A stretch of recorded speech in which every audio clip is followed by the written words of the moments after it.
ఎప్పుడైతే మాగంటి గోపీనాథ్ గారు చనిపోయినప్పటి నుంచి ఇక్కడ ఒక యుద్ధ వాతావరణమే నెలకొంది. టీఆర్ఎస్ పార్టీ ఏ రకంగా వాళ్ళ పబ్బం గడుపుకోవాలని చెప్పి చూస్తూ ఉంది. ఇది వాళ్ళకు ఒక ఆల్రెడీ ప్రజలు వాళ్ళకి చెప్పుతోటి తగిన బుద్ధి చెప్పిర్రు. ఇంకా వాళ్ళకి బుద్ధి రాలేదు. ఇప్పుడు కూడా జూబ్లీస్లో కూడా మేము ఒక పరీక్ష లాస్ట్ పరీక్ష చేయదలుచుకున్నారు. కానీ ఉన్న పరు కూడా వాళ్ళు పోగొట్టుకోవడానికి సిద్ధంగా ఉన్నారని జూబ్లీస్ ప్రజలు తగిన బుద్ధి చెప్పడానికి సిద్ధంగా ఉన్నారు. ఈ ఎలక్షన్లో తప్పకుండా కాంగ్రెస్ పార్టీ భారీ మెజారిటీతో గెలుస్తుంది. ఎందుకంటే ఇక్కడ రెండు రకాల ప్లస్ పాయింట్స్ ఉన్నాయి. కాంగ్రెస్ పార్టీ అనేది హిందూ ముస్లిం అన్ని కుల మతాలకు అతీతంగా ఈరోజు అన్ని రకాల పథకాలు మొదలు పెడుతుంది. ఆల్రెడీ నడుస్తూ ఉన్నాయి. మళ్ళీ ఇంకొక విధంగా చూస్తే నవీన్ యాదవ్ గారు అనేది వాళ్ళ కుటుంబం 40 సంవత్సరాల నుంచి జనంలో ఉంటూ అన్ని రకాల ప్రజలకు వాళ్ళు అందుబాటులో ఉంటారు. 24/7 ఈ గేట్ ఎప్పటికీ వాళ్ళకు ఓపెనే ఉంటుంది ప్రజలకి. ఈరోజు ఎలక్షన్లు అని చెప్పి ఎలక్షన్లో వాళ్ళ కొత్త హామీ ఇవ్వడానికి లేదా కొత్త మాటలు మాట్లాడడానికి ఏమీ లేదు. వాళ్ళకి ఎలక్షన్ అనేది కామన్. అనునిత్యం వాళ్ళ డైలీ లైఫ్ అనేది కూడా ఎనీ టైం వాళ్ళు ప్రజల సేవ కోసమే వాళ్ళు ఇక్కడ కాచుకొని ఉంటారు ఎప్పటికి కూడా. అంటే ఇప్పుడు డైరెక్ట్ మంత్రులు ప్రచారానికి వెళ్ళినప్పుడు కూడా ప్రజలు ఏమంటున్నారంటే మాకు ఇస్తున్నటువంటి హామీలు ఎడిపోయినాయి, మాకు ఇస్తున్న గ్యారంటీలు ఎడిపోయినాయి అన్నట్లు కూడా నిలదీసి అడిగే పరిస్థితి కొన్ని సందర్భాలు. ఒక విషయం చెప్తా బ్రదర్, ఒక్కటి ఇది దయచేసి గమనించాలి. తెలంగాణ రాష్ట్ర ప్రజలందరూ కూడా నేను ఒకటి విన్నపం చేసుకుంటున్నా. 12 సంవత్సరాలు 10 సంవత్సరాలు అయితే టీఆర్ఎస్ పార్టీ గవర్నమెంట్లో ఉండే, కానీ 6 లక్షల కోట్లు తెలంగాణ రాష్ట్రంలో ప్రతి పౌరుడి మీద ₹1,50,000 ఈరోజు మన నెత్తిలో అప్పుల కుప్ప పెట్టింది టీఆర్ఎస్ పార్టీ. మరి మన అప్పులు తీర్చే బాధ్యత కూడా ఎవరిది? ఈరోజు ముఖ్యమంత్రిగా రేవంత్ రెడ్డి గారు ఉన్నారు. మరి ఆ బాధ్యత కూడా ఆయననే తీసుకుంటాడు కదా. ఆయనకి ఏం తెలుసు వీళ్ళు ఇన్ని పథకాలు ఇస్తారు, ప్రతి స్కీమ్లు ఇచ్చినా కొద్దిగా వెనకాల ఒక స్కామ్ దాగుందని ఈరోజు కాంగ్రెస్ పార్టీ వచ్చినాక జనం దృష్టికి తీసుకురావడం జరుగుతుంది.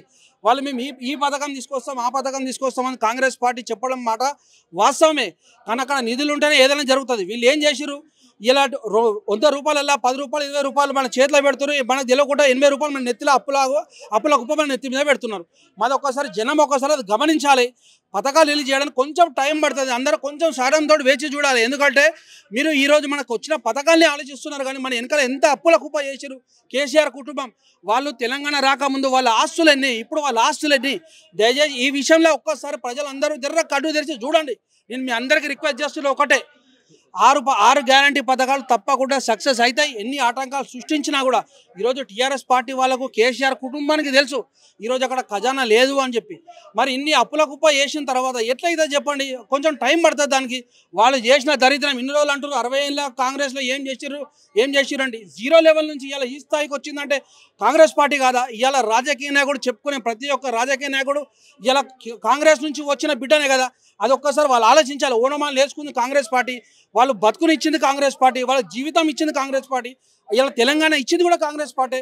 మరి అది గుర్తుంచుకోవాలి. కేసీఆర్ వాగ్దానం ఏమైంది?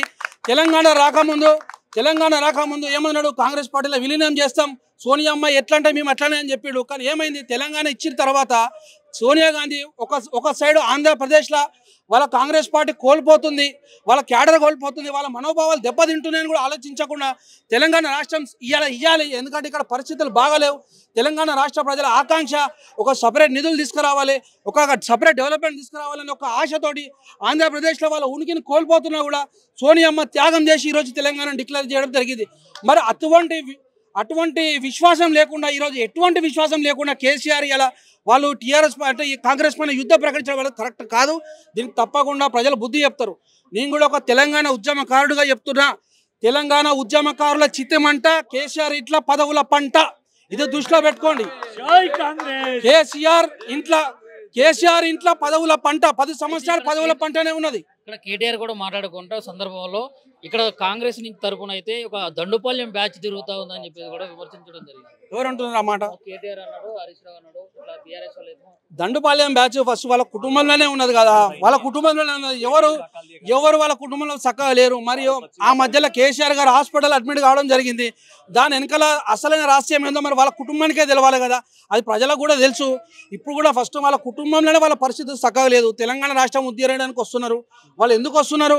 ఇలా కాకపోతే దోసుకున్నది సరిపోలే. వాళ్ళకి 5 లక్షల కోట్లు ఇలా వాళ్ళ కుటుంబం దోసుకున్నది తెలంగాణ రాష్ట్రం నుంచి. ఇంకా 5 లక్షల కోట్లు కావాలని కోరుకుంటారు. వాళ్ళు నెక్స్ట్ అంబానీ కావాలనుకుంటారు. తెలంగాణ రాష్ట్ర ప్రజలను కోటీశ్వరులను చేస్తారు. కానీ తెలంగాణ ఉద్యమాన్ని, తెలంగాణ రాష్ట్రాన్ని అడ్డం పెట్టుకొని వాళ్ళ కుటుంబం అంబానీ అయిదామని చూస్తున్నారు. మరి ఇప్పుడు ఇక్కడ చూసుకున్నట్లయితే కొన్ని ప్రాంతాల్లో మైనార్టీ ఓట్లు బీఆర్ఎస్ పడే అవకాశం ఉంది అన్నది తెలుస్తుంది అనమాట. మామూలుగా బీఆర్ఎస్ పడతా లేకుంటే కాంగ్రెస్ పడతా? తప్పకుండా ఈరోజు మైనారిటీ సోదరులు మొత్తం కూడా కాంగ్రెస్ పార్టీ పక్షాలనే ఉన్నారు.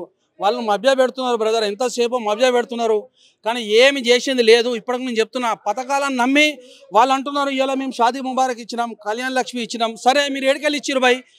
తెలంగాణ రాష్ట్రాన్ని అప్పుల కుప్ప తెచ్చి మన తెలంగాణ రాష్ట్రాల్లో ఉన్న నిధులను చూపించి మీరు అప్పు తెచ్చిర్రు. మరి అప్పు ఎవరు భరించాలి? ఇవాళ ఎవరు కట్టాలి? ఎవరి నెత్తి మీద పడ్డది? మనందరి నెత్తిల మీద, ఒక్కొక్కరి నెత్తి మీద లక్షన్నర చొప్పున ఈరోజు మన మీద అప్పు ఉన్నది. అది దయచేసి ప్రజలు గుర్తించాలి. తప్పకుండా కాంగ్రెస్ పార్టీకి పథకాలు విడుదల చేయడంలో కొంచెం లేట్ అవుతుంది, బట్ తప్పకుండా బరాబర్ చేస్తుంది.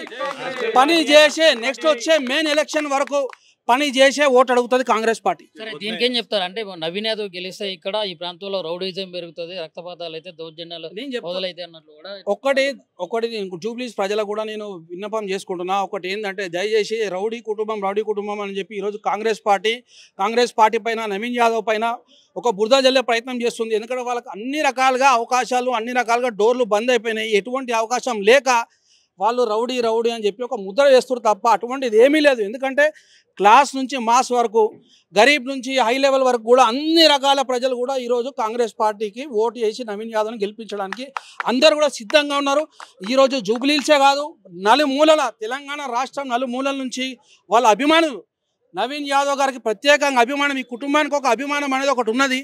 మరి అన్ని జిల్లాల నుంచి అన్ని రకాల ప్రజలు కూడా ఈరోజు నవీన్ యాదవ్ని గెలిపిద్దాం అని చెప్పి మన సొంత బిడ్డగా భావించి అందరూ సొంత ఖర్చులతోటి, ఎవరు కూడా ఇక్కడ రూపాయి ఆశించి వస్తారు, కేవలం అభిమానం నవీన్ యాదవ్ అని. ఎందుకంటే ఒక ఉదాహరణ చెప్తా, ఇక్కడ జూబ్లీహిల్స్ కాకుండా వేరే కాన్స్టిట్యున్సీలలో కూడా సమస్యలు వస్తే అక్కడ ఎమ్మెల్యేలు చేయకపోయినా మన టీఆర్ఎస్ 10 సంవత్సరాలు ఉండే రూలింగ్లో, మన అక్కడ ఎమ్మెల్యేలతో కాకపోయినా ఇక్కడ నవీన్ యాదవ్ గారు చేసి చూపించారు. మరి అందుకనే ఈరోజు అంత అభిమానంతో ఇక్కడ ప్రజలు నవీన్ యాదవ్ గారికి మద్దతు ఇవ్వడానికి వస్తున్నారు. అయితే ఇప్పుడు కాంగ్రెస్ పడే ఓట్లు పడినా కానీ నవీన్ యాదవ్ మీద అభిమానంతో ఓట్లు పడినప్పటికీ కూడా ఇంకోటి ఏంటంటే బీఆర్ఎస్ బీజేపీ చేస్తున్నటువంటి ప్రచార విధానంలో మరి ప్రజల యొక్క నాడి మారే అవకాశం ఉంది అన్నట్లు కూడా కొంతమంది మాట్లాడుతున్నారు. అటువంటి ఏం లేదు బ్రదర్, ఎందుకంటే వాస్తవం అనేది జూబ్లీహిల్స్ ప్రజలకు తెలుసు.